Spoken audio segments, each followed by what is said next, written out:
Well, hello and welcome to the Newsmax Daily for Memorial Day Monday. Today is May 27th, 2024. Hope you're having a fantastic and extra long holiday weekend, enjoying the day off. Don't forget what Memorial Day is really all about and why you have the day off. Be sure to remember and honor those who made the ultimate sacrifice and their families as well. Memorial Day is a federal holiday. Most everything is closed, passed by Congress back in 1968. Before that, it was known as Decoration Day, when people decorated the graves of soldiers who had died in the Civil War. President Biden, who struggled mightily in a speech at West Point over the weekend, is at Arlington National Cemetery today for the annual laying of the wreath ceremony at the Tomb of the Unknown Soldier. Always a very emotional event. Tom Basile, host of America Right Now on Newsmax, starts us off.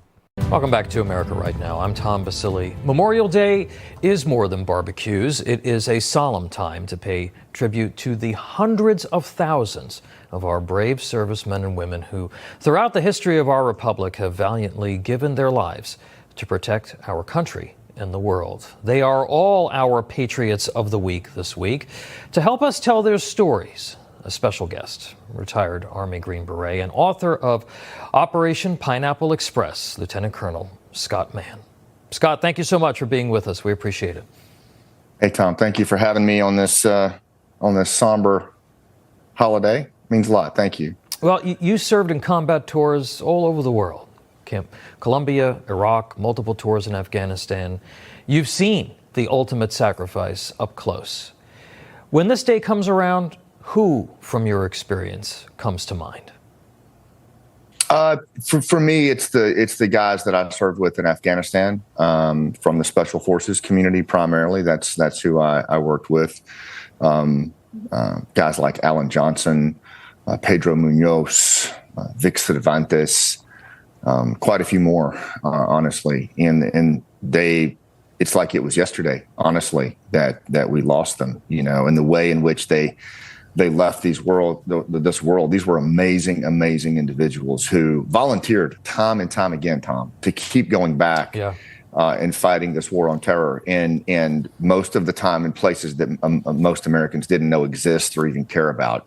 And I think that's what's most astounding to me is throughout our history as a country is the men and women who step forward and just say, send me, with fully knowing that it could be their last time to go out there and not come back, That was my experience as well. One of the individuals that I knew that we lost in Iraq had just re-upped. He did not need to necessarily be there that day. That's Tom Basile with retired Army Green Beret Lieutenant Colonel Scott Mann, author of Operation Pineapple Express, which is the story of the botched Afghanistan withdrawal that led to the deaths of 13 U.S. service members back in the summer of 2021.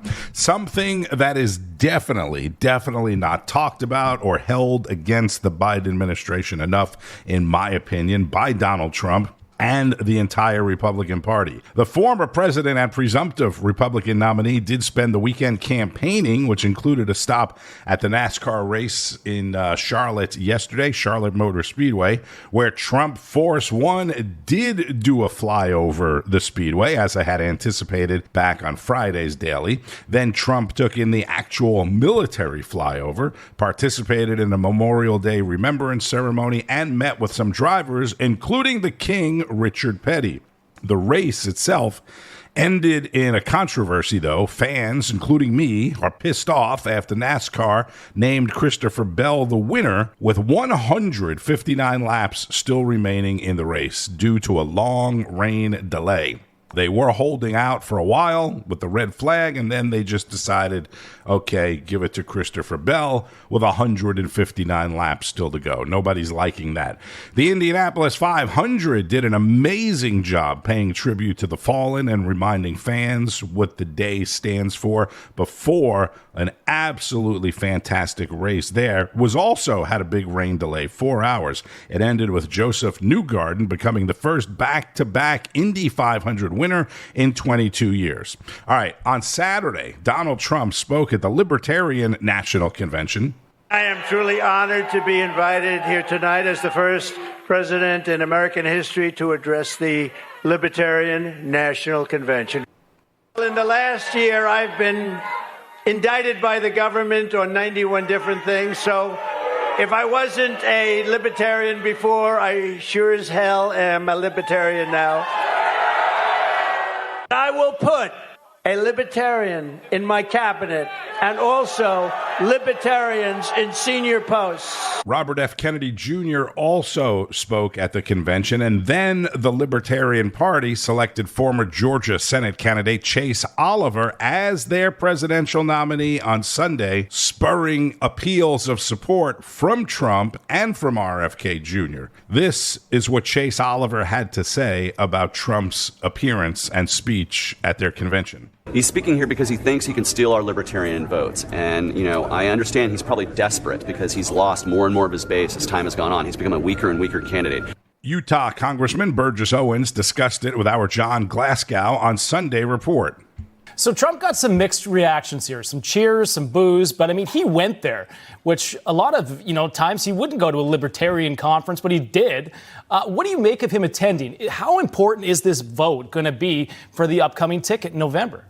Well, you see courage, you see leadership, you see the fact that he has a message that he has in mind going anywhere to give it, whether it be the Bronx, whether it be the Libertarian Party. What we need is a president who will reach out to all Americans, because we do believe in assimilation. We do believe that we can come together and find those common goals that unite us. And those things that unite us are what keeps us hopeful as we move forward. This is the president doing it. Can you even imagine Biden trying to make this outreach? So no, Americans are tired of being pushed to the side, being put into segments. We love the fact that we can come together under one theme, and that is becoming more perfect union, and to voice and fight for our freedom. That's what President Trump is doing right now. I'm excited about seeing his outreach and his courage to go out there no matter where they are and ask for America's support and to tie into his vision. And we saw that when he went to the Bronx this week.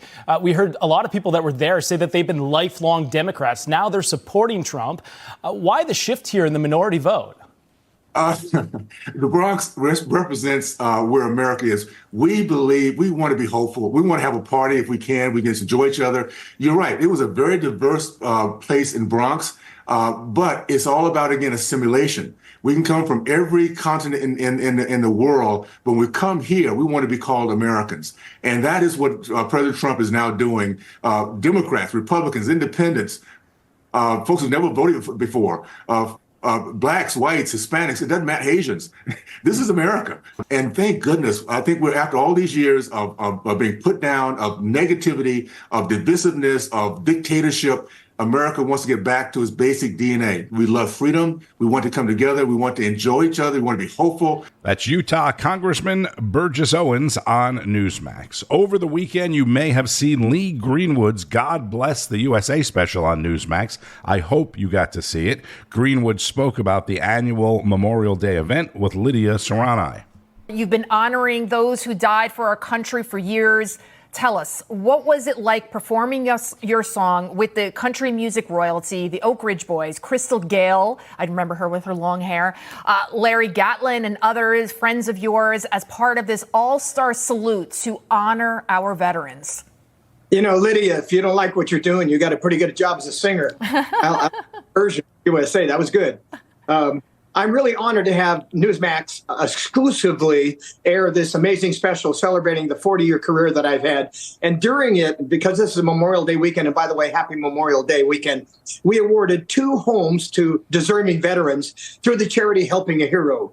And if you go to leegreenwood.com, you could actually, you could actually buy the video, which we're going to have here. I'll show you the video for $25, and it has the entire show on it. And if we sell enough of these during the Memorial Day weekend, we're going to build another home for a wounded warrior. It's so incredible. What makes you do something like this? You never stop. Well, I joined the Navy right after the bombing of Pearl Harbor. So I have military family. My wife, Kim's father, was in the Army at White Sands, New Mexico during the missile crisis. That's not why I wrote God Bless USA, but just to happen to say that there's very few families now that have actually multiple members in the military. We just can't forget their sacrifice. And this Memorial Day, we want all of your listeners to make sure if you have a soldier in your family, make sure that they know they're remembered and for their fathers and grandfathers who also served, or mothers and grandmothers served. Make sure that they know that they're remembered for it. Did you ever imagine 40 years later, people would still be singing it? And honestly, to this day, I get goosebumps every time I hear your song. Did you ever imagine it would have this much power and become so iconic? No, and after singing for presidents and command performers at the White House a couple of times and at the inaugurations of 2 different presidents, it's surreal. And when I sing for my normal audience, I'm on tour this weekend all around the South. And the people stand up as soon as they hear the music start. And that was a surprise to me the first time that ever happened, because I thought they only did that for the national anthem. But people kind of consider God Bless the USA now as an anthem. And in some places where they say, well, you shouldn't play the Star Spangled Banner, we're going to kneel or whatever, they can play God Bless USA. And they go, well, okay, I'll stand for that. Good. 81-year-old Lee Greenwood still going strong. God bless him. And as Lydia mentioned, his God Bless America anthem, now 40 years old. And if you didn't catch the special on Newsmax, you can go watch it on demand. It was really good stuff.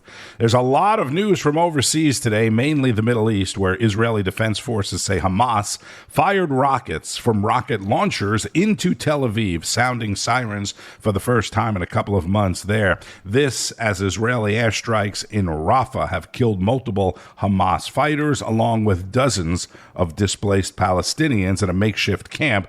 That is according to Hamas. And in Yemen, the Houthi rebels, you remember them? The Houthis have released more than 100 hostages. These are completely separate from any of the hostages being held by Hamas. The Houthis say that these were mostly soldiers and they were being released for various health concerns and different issues. However, Yemeni officials say that most of the hostages were civilians and had been taken from their homes.